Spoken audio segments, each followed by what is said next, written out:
Our team identity is disciplined, grit, and fundamentally sound.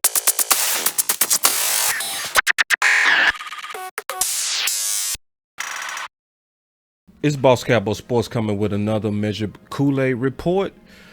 Today we gonna be talking about the new identity of the Dallas Cowboys. So obviously, listening to Mike McCarthy, he let it out the bag, and then we're gonna kind of go through this and why this is very important to our potential future. Here we go. Mike, Zack Martin said yesterday that this is a chance to create your identity out here, begin that process. He would like to see a team that's tough physically and more disciplined than you guys were last year. Obviously, you led the league in penalties. In that regard, how much are you in agreement with that,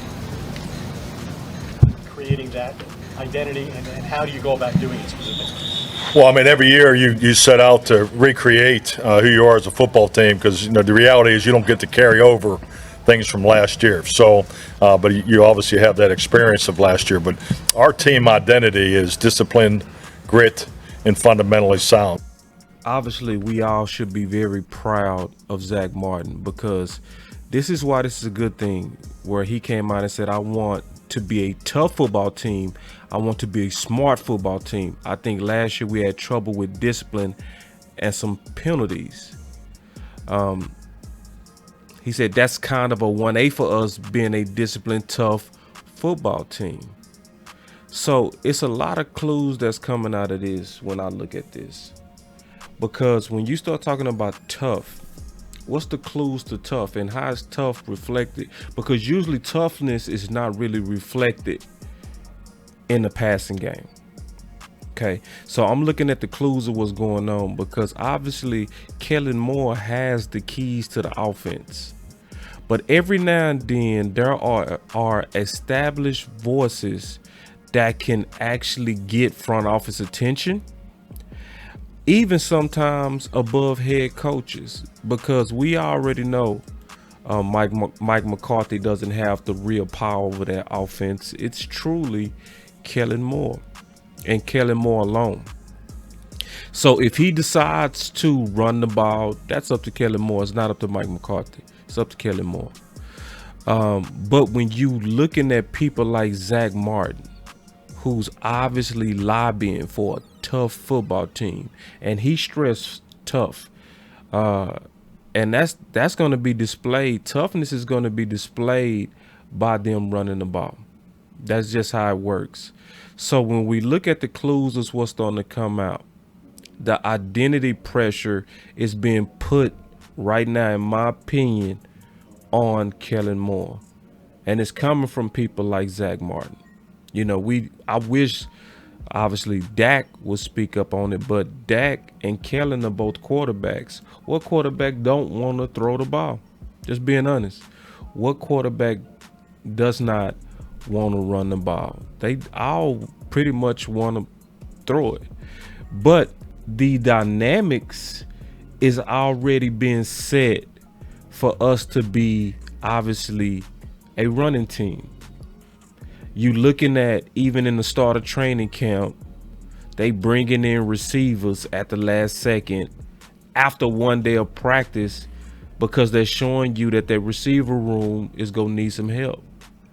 Your primary pick is obviously Tyler Smith, who's a run grader, right? And was graded one of the best run blockers in NCAA. So that's strength on strength. And then obviously we did a show with my boy West Coast yesterday, and obviously I'm trying to get a pulse of what's going on. And when we was talking about it, one of the things that he said in the practices from the first day of practice that he kept seeing, it was a lot of usage of the tight ends, a lot of 12 personnel. Now this is one of the let me explain 12. So that's when you have one running back. That's the first number. The second number is the tight ends, 2 tight ends. So you're looking at more run dominant packages that was at least presented in the first day of training camp. But the second day, Mike McCarthy let out that they're working on third down. So third down can be a lot of different packages, and you're gonna likely see more passing on third down because you go work on third and long and third and short. So obviously, when I talk to West Coast again, we go want to see, was 12 dominant as it was the first day? Was it dominant on the second day? But this identity is important, and it's really important because I really believe in the Cowboys, especially when, and a lot of people ain't gonna want to hear this, but I'm gonna say it anyway because I know it's the truth. When Jerry with Stephen Jones and Will McClay truly identify a problem, they usually fix it fast. Okay. The problem generally with Stephen and Jerry and Will McClay is if it's a problem that they don't see. But if it's a problem that they see, and they put their heads together, I think they some of the best in the business. So just to give you an example, and this has to do with identity. It has a lot to do with identity, but I'm gonna give you an example real quick. So this is an article that I wrote for the Fansided about 3 years ago. But this is real important because you go get the picture. Because everybody remembers Chaz Green and how that was a pure car accident when we didn't have a proper swing tackle. It really truly derailed the 2017 season. And I made the case in this article because that was Wentz's MVP season. But I made the case and proved in this article that the first 8 games before Tyron Smith went down, Dak was outperforming Wentz.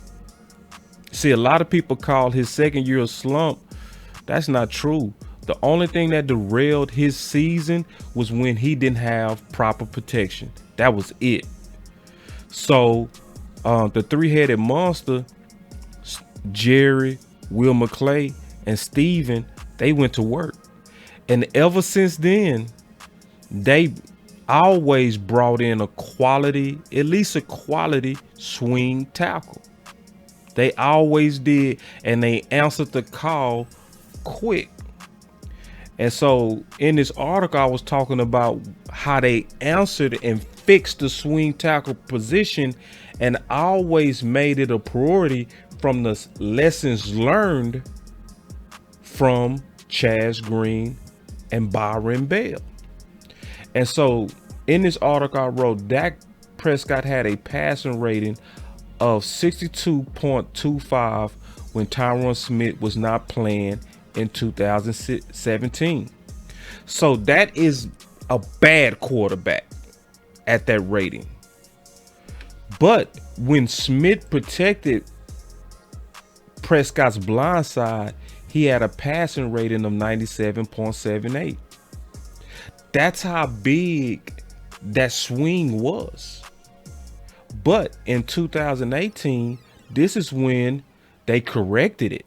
And I'm talking about Jerry, Will McClay, and Steven. They was aggressive about it. In 2018, the acquisition of Cameron Fleming as insurance fully indemnified Prescott.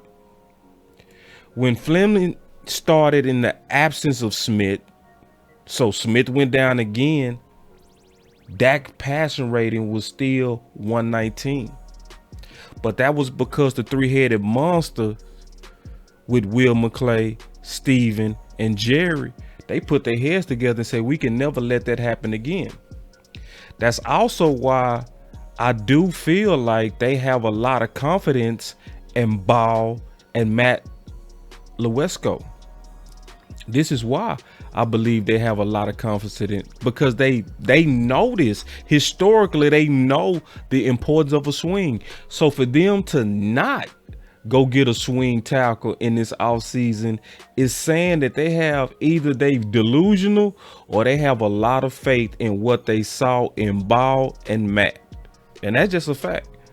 But I'm making a bigger point of when they see a problem, they fix it. They fix it aggressively. We can also say the same thing with Mike Nolan, right? The D was worst all time in our franchise history. They put their heads together. They figured out that we needed a hybrid defense. They didn't need a bend don't break defense, and they didn't need that crazy stuff Mike Nolan was doing. And they brought in Dan Quinn, and they brought in an excellent staff. This is where you got to give all of them credit. I'm talking about Jerry, Steven, and Will McClay. You got to give them credit. So when I'm listening to the drum beat of discipline, grit, being fundamentally sound, this to me looks like a direct answer to what they saw versus San Fran. And they being aggressive about solving those problems. So when you look at the makeup of the team, where we have receiver question marks, but we have likely the best duo in the league in running back with a healthy Zeke and a Tony Pollard, and you looking at the resurgence of Zeke with another good offseason, and we just go cross our fingers and pray that he stays healthy, because he usually stays very healthy, but he got hit on the knee. But with that, with you saying you want to be a disciplined, grit, fundamentally sound team, to me, the answer to that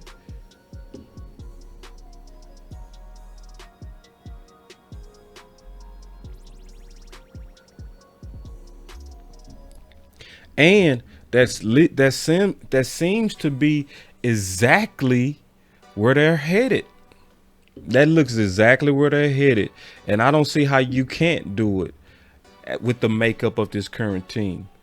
But the identity, because a lot of us have been saying, what's the identity? It's as if, I heard B Bird say a lot, it's as if the Dallas Cowboys don't have an identity. Well, if they came into that offseason with that same thing, they walking into this season like, yeah, we know who we are, and we know exactly what we're trying to establish in 2022. We trying to be disciplined. We trying to have grit and fundamentally sound. That is the identity. Only thing I wish for grit for tough. I would want to just say what we are. We gonna be a tough, mean, nasty. Grit is almost soft. The word is not soft, but we're gritty. We're gritty. Nah. Like, if I'm in a fight, I'm not gonna say, boy, say, listen, man, you just messed with somebody with some grit, boy, you messed up. Go on, put them hands up, you in trouble. Nah. But if I say, man, you just mess with one tough motherfucker. See, now you know what I mean, right? That's the only thing, Mike McCarthy, I would want you to substitute grit for tough. You know, I want us to be a disciplined, tough, fundamentally sound football team. But I'll take grit.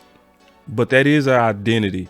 And at least we going into a new year with established identity. So obviously, I appreciate everybody that's getting this content, these quicker videos, that's doing a better job of breaking down some of the issues that we see with the Dallas Cowboys. Y'all make sure before y'all leave, y'all like and y'all share and y'all subscribe to this channel. And we go continue to give you this fire content unapologetically. Y'all stay up. Peace.